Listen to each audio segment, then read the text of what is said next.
Maintenant, à cause de la parallaxe des étoiles, le modèle de Tycho Brahe a été modifié pour tenir compte de la parallaxe. Ces étoiles proches tournent autour du Soleil. Alors, la parallaxe, c'est un mouvement apparent des étoiles à 6 mois d'intervalle à partir de la Terre. On va voir la diapo suivante. La parallaxe dans le système héliocentrique, si la Terre tourne autour du Soleil, une étoile proche par rapport à un fond d'étoiles fixes qui apparaissent ne pas bouger parce qu'elles sont très loin, décrit une trajectoire au cours de la demi-année. Donc en janvier, en juillet, l'étoile a eu l'air de se déplacer par rapport aux étoiles fixes. C'est ça la parallaxe. Pour Tycho Brahe, même dans le système géocentrique, ça existe aussi la parallaxe, puisque le Soleil tourne autour de la Terre, mais les étoiles qui tournent autour du Soleil, elles suivent le mouvement du Soleil. Donc il y a une parallaxe aussi qui est l'équivalent de la parallaxe dans le système héliocentrique. Donc la parallaxe n'est pas une preuve du système héliocentrique, alors qu'on dit le contraire partout dans la littérature scientifique. Et quand vous mettez ces schémas devant le nez des scientifiques et des astronomes, ils disent non, c'est pas possible. C'est pas possible, parce que vous vous rendez compte la vitesse à laquelle les étoiles doivent tourner autour de la Terre pour que ce soit possible. Mais on a beaucoup de lacunes, on ne connaît pas vraiment les distances des étoiles. On a des tas d'hypothèses pour trouver des distances très lointaines en fonction de la luminosité des étoiles, et toutes ces hypothèses sont faites pour avoir des très fortes distances. Sinon, on n'a pas des années-lumière comme on voudrait pour les chronologies longues. Donc les deux systèmes sont équivalents du point de vue raison. Ensuite, qu'on puisse le prouver, on ne peut pas le prouver. Parce qu'on est dans le référentiel qui se déplace, et il y a une loi de physique mécanique céleste qui dit que l'observateur dans un repère qui se déplace n'a pas accès au mouvement absolu. Il ne sait pas si c'est lui qui se déplace ou si c'est son environnement qui se déplace. Comme quand vous êtes dans le train à l'arrêt, vous voyez passer un train qui est lentement à côté de vous, et vous n'avez pas de repère extérieur, vous croyez que c'est vous qui bougez.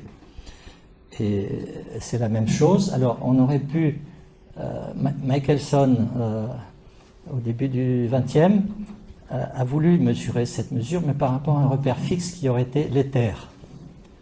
L'éther servant de repère extérieur, si on avait une méthode comme il a faite avec ses interféromètres, on aurait pu donner une vitesse de la Terre par rapport à l'éther. Et au lieu de trouver 30 km/s qu'il aurait dû trouver, il a trouvé 8 et quelques.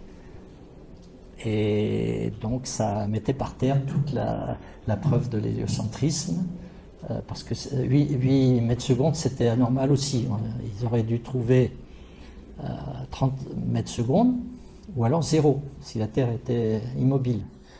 Alors on a imaginé des explications des terres qui se déplacent par rapport à la Terre, des trucs épouvantables. Et ensuite Einstein a réglé le problème en disant voilà, contraction des longueurs, dilatation des temps, la mesure doit donner 0. Alors il a dit que Michelson avait mesuré 0. Ce qui est faux, il a mesuré 8. Donc on n'a toujours pas de preuve de l'héliocentrisme, mais Einstein, avec sa manip, a mis la pagaille, et du coup, plus personne n'essaye de refaire les expériences d'interférométrie. On pourrait le faire avec les moyens actuels, avec une précision incroyable. Et ils ont peur de trouver quelque chose qui les gêne. Donc, si nous passons, donc Kepler, donc les astronomes étaient des mathematicus, parce qu'ils utilisaient beaucoup la géométrie, les calculs, et ils étaient engagés par les empereurs ou les rois, mais souvent comme faiseurs d'horoscopes. Rodolphe II, par exemple, qui avait Johannes Kepler, qui avait d'abord Tycho Brahe à son service, Kepler l'a remplacé. Il avait présenté Kepler à Rodolphe II, et ils passaient leur temps à faire des horoscopes, donc les thèmes astro du souverain, pour savoir s'il pouvait partir en guerre, s'il pouvait se marier, s'il pouvait assassiner son concurrent. Bref, c'était épouvantable. mais ça n'empêche pas que ça a donné les moyens aux astronomes de faire leur travail parce qu'ils étaient payés. Et il adhéra au système héliocentrique de Copernic, alors qu'il savait que Tycho Brahe était géocentriste. Donc c'est bien un choix, c'est pas une preuve. Et en exploitant les données de Tycho Brahe et toute cette série de mesures colossales, découvrit que les orbites étaient légèrement elliptiques. Mais cette découverte a bénéficié au système géocentriste pareil. Il n'y a plus besoin d'épicycle une fois qu'on prend une ellipse, que ce soit en géocentrisme ou héliocentrisme. Donc la découverte de Kepler n'est pas une preuve de l'héliocentrisme. On vous dit partout qu'il a prouvé l'héliocentrisme. Non, il a prouvé que les orbites étaient elliptiques, c'est tout. Donc passons à ce que le cardinal Bellarmine demandait à Galilée en écrivant au père Carme Foscarini, qui était un fervent partisan de Copernic. Donc en 1615, avant la preuve fausse de Galilée de 1618. Il me semble que votre révérence et M. Galilée agissaient avec une prudence en vous contentant de parler de façon hypothétique. Il est gentil parce qu'en fait, ils n'ont jamais voulu parler de façon hypothétique. Mais il est diplomate, il fait comme s'ils avaient voulu parler de façon hypothétique. Et non pas affirmative, de même que Copernic, à ce que j'ai toujours compris. Mais en fait, Copernic non plus ne voulait pas que ça soit une hypothèse. Et il n'a pas publié ses ouvrages, d'abord, premièrement, parce qu'il avait peur de la condamnation de l'Église, mais il avait surtout peur du ridicule, parce que son système était beaucoup plus compliqué que celui de Ptolémée. Donc, une fois mort, il s'en moquait. Car dire que l'hypothèse selon laquelle la Terre se meut et le Soleil est immobile sauve encore mieux les apparences que les excentriques et les épicycles, c'est parler avec un parfait bon sens et ne courir aucun risque. Donc, c'est l'hypothèse.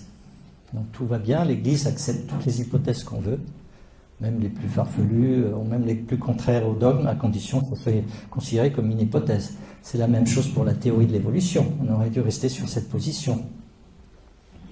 S'il y avait une vraie preuve que le Soleil est au centre de l'univers, que la Terre se trouve dans la troisième sphère et que le Soleil ne tourne point autour de la Terre, mais la Terre autour du Soleil, alors il faudrait entreprendre avec une grande circonspection d'expliquer les passages de l'Écriture qui paraissent renseigner le contraire.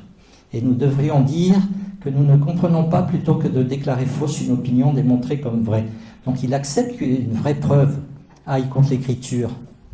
À ce moment-là, il va dire on a mal compris l'Écriture, on va étudier l'Écriture un peu mieux. Mais il exige que la preuve soit certaine, comme Pie XII le demandait dans Humanis Generis sur l'évolution, que la preuve soit certaine. Si c'est toujours hypothétique, on est toujours dans le cas de Galilée, l'orgueil de Galilée et l'orgueil de Copernic qui disent que c'est une preuve.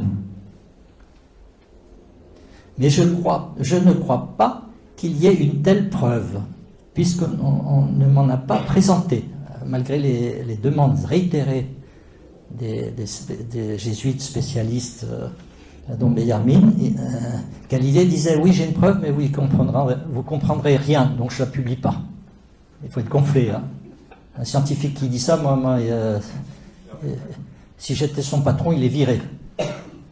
Bon, mais il s'est permis de le dire. Pendant la date de la lettre, c'est 1615, donc Galilée a eu la même lettre, et en 1618, il présente sa preuve fausse. Donc il a mis 3 ans en fait, avant de sortir sa preuve fausse. Donc le procès il date de 1633. Donc de 1618 à 1633, il avait eu le temps de s'amender et dire que c'était toujours une hypothèse. Il n'a jamais voulu. Il a préféré continuer sur sa position de dire que lui, mathématicien, trouvait la vérité. Démontrer que l'on sauve les apparences en supposant le Soleil au centre de la Terre et la Terre au centre et la Terre dans le ciel, ce n'est pas démontrer qu'en fait le Soleil est au centre et la Terre dans le ciel. Mais c'est parfaitement une position scientifique. Et c'est ce qu'a dit Benoît XVI quand il était cardinal, en 1980 ou 83.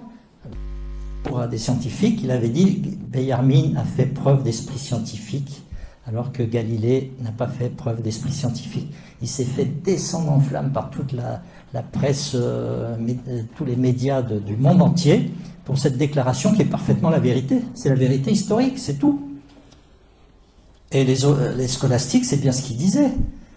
Nicolas Orem est un exemple. Il ne voyait pas d'inconvénient à ce qu'on dise que la Terre avait un mouvement autour d'elle-même, à condition de dire que c'était une hypothèse, qu'on n'avait pas de preuves.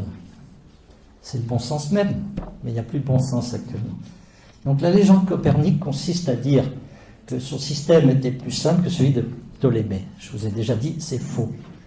48 épicycles, les cercles pour corriger cette ellipticité, alors que Ptolémée n'en utilisait que 40. Et la précision était indépendante des systèmes, puisque c'est les mesures qui font la précision. Et le système de Tycho Brahe était le plus précis de l'époque, et c'est un système géocentrique. Et donc, Copernic, c'est ce que je vous ai dit, soi-disant avait peur de la condamnation, ce qui est faux, parce qu'il n'a été condamné que beaucoup plus tard, Copernic, parce que dans la publication, il disait que c'était la réalité. Son système héliocentrique était la réalité, et que son modèle était la preuve. C'est comme si vous dites une équation, c'est la preuve d'un mouvement. Non. C'est parce que vous voyez un mouvement que vous faites une équation pour détecter le mouvement ou le prédire. Mais ce n'est pas l'équation qui est la preuve du mouvement.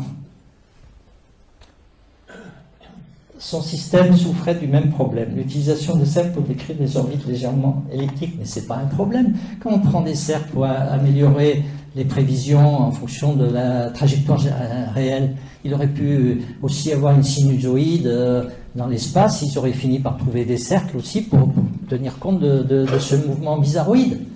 Ce n'est pas le système héliocentrique ou géocentrique qui fait la vérité du réel. Donc ces astuces géométriques ont été considérées par les scientifiques de toutes les époques comme une horreur obscurantiste, alors que c'était génial.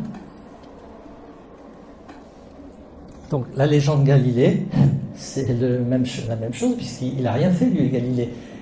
Galilée a apporté la preuve de l'héliocentrisme. Il n'a même pas lu Copernic.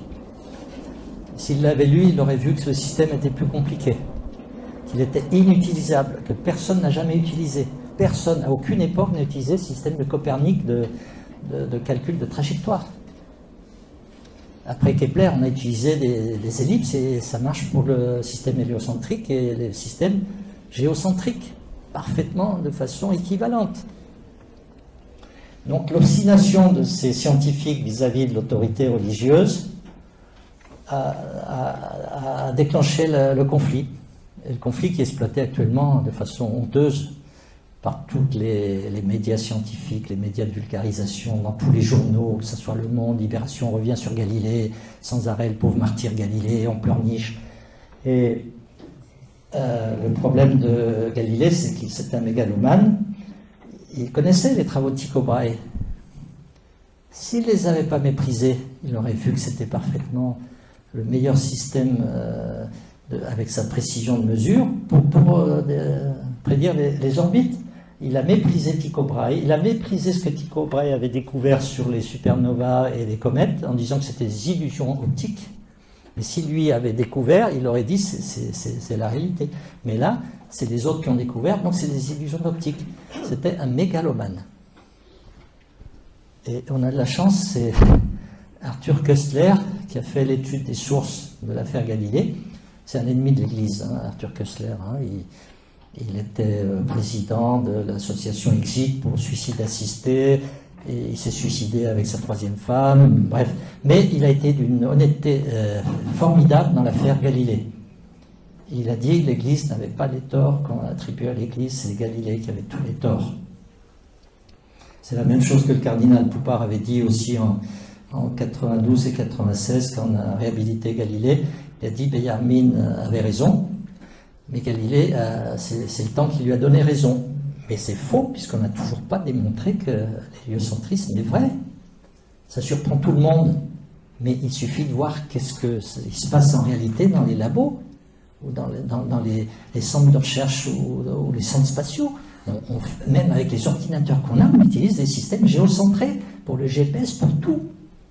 Et après, on va vous dire, c'est la preuve de l'héliocentrisme, parce qu'on utilise L'héliocentrisme, c'est fou, on ne l'a jamais utilisé.